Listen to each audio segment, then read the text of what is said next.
بسم اللہ الرحمن الرحیم۔ سورہ نوح میں اللہ تعالیٰ نے بخشش طلب کرنے والوں کے لیے یعنی استغفار کی کثرت کرنے والوں کے لیے کئی انعامات کا وعدہ کیا ہے۔ اللہ تعالیٰ نے اپنے عظیم لطف و کرم سے ہمیں یہ تعلیم دی ہے کہ اگر تم استغفار کرو تو میں تم پر بارشیں نازل کروں گا، مال اور اولاد سے تمہاری مدد کروں گا، تمہیں باغات عطا کروں گا اور تمہارے لیے نہریں جاری کروں گا۔ آئیے اللہ تعالیٰ سے اپنے گناہوں کی معافی مانگے اور ان تمام نعمتوں سے فیض یاب ہوں جن کا ذکر اللہ تعالیٰ نے فرمایا ہے۔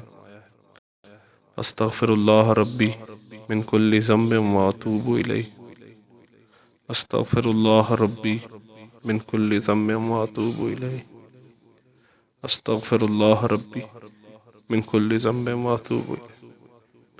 اللہ تعالیٰ ہم سب کو ان انعامات سے سرفراز فرمائے، آمین۔